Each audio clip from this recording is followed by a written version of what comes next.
Good morning everyone, menjumpai Anda kembali dari meja kerja saya di kota Brisbane, Australia. Nah, perjalanan rohani kita bisa dilukiskan dengan keadaan manusia dari mulai stage bayi, remaja, orang muda, orang tua, dan menjadi bapa. Ya, bagaimana kita dipanggil dan menuju dewasa sebagai orang-orang pilihan ini, ya memiliki berbagai macam stage ya, jenjang. Jadi setiap stage itu uh, kita dalam keadaan yang berbeda. Ya.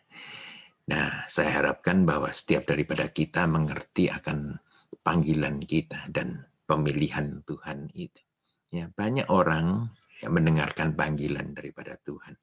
Tetapi berapa banyak daripada kita yang benar-benar mau tinggal sampai akhir di dalam panggilan kita sehingga kita termasuk orang-orang yang terpilih itu.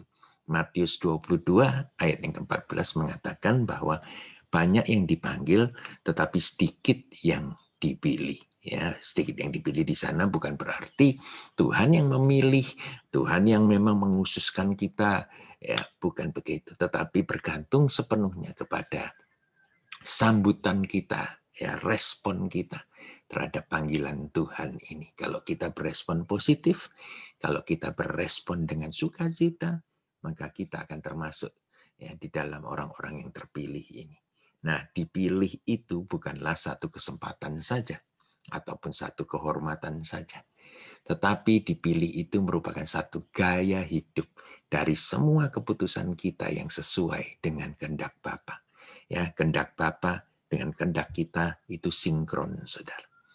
Nah, istilah chosen ataupun dipilih ini dilihat dari ketergantungan dan penyerahan diri kita kepada kehendak Bapa yang sempurna itu. Ya, seperti anak Allah yang hidup itu, di mana dikatakan pada waktu dia melihat Getsemani itu, bukan kehendakku yang jadi Bapa, ya, tetapi kehendakmu yang jadi. Dia begitu ngeri melihat semua dosa dunia akan ditimpakan di dalam tubuh dia. Dia yang sinless, dia yang tidak berdosa, akan mengalami kematian yang paling mengenaskan. Tetapi sekali lagi dia serahkan begini. Dia kata cawan ini tidak bisa berlalu. Kehendakmu yang jadi, bukan kehendakku. Itulah tanda-tanda bagaimana kita ini dipilih. Belum lagi kalau kita ini menjadi anak, saudara, yang namanya anak ya. Apakah kita percaya kepada kehendak Bapa yang terbaik bagi kehidupan kita? Ya, kita harus berbenah diri terlebih dahulu dengan konsep menyerahkan diri, penyerahan diri kita. Nah, jangan separuh-separuh. Melainkan, ya kalau mau ngikut Tuhan itu jangan separuh-separuh. Melainkan serahkan seluruhnya. 100% total. No more right. Tidak ada lagi hak pribadi kita. Ya, mustahil kan? Kadang-kadang kita melihat bahwa kita masih hidup, ya nafsu kedagingan kita masih bergejolak di dalam. Tapi justru itulah panggilan kita. Ya, dijadikan sempurna sama seperti anaknya yang tunggal itu. Ketika kita berserah kepada Tuhan, ya, maka Roh Kudus yang ada di dalam kita itu akan memerintah kehidupan kita. Maka sebenarnya kebebasan ya di dalam kehidupan kita itu yang akan terjadi bagi kita. Kalau anak manusia itu membebaskan engkau, maka engkau benar-benar bebas merdeka. Ya. Istilah chosen ini sangat menarik sekali.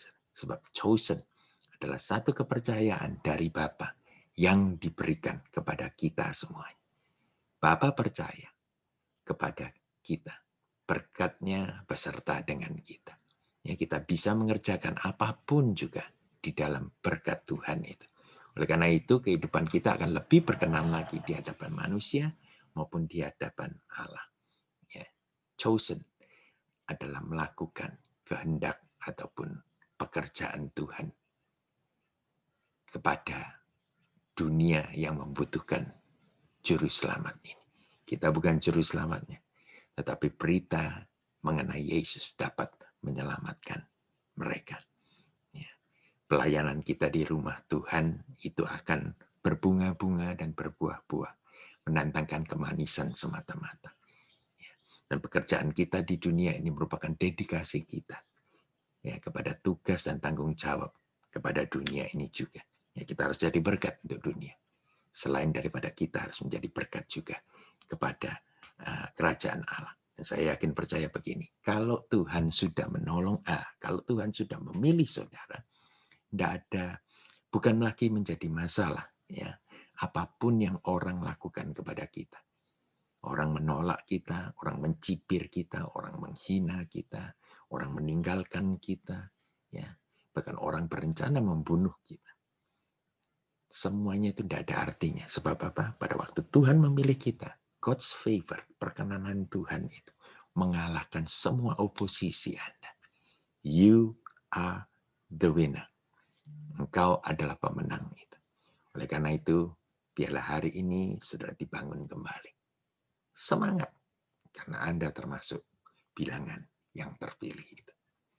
Tuhan memberkati, Yesus memberkati juga. Apabila Anda terberkati dengan devotional ini, biarlah saudara like, saudara share, dan saudara subscribe dalam YouTube channel ini.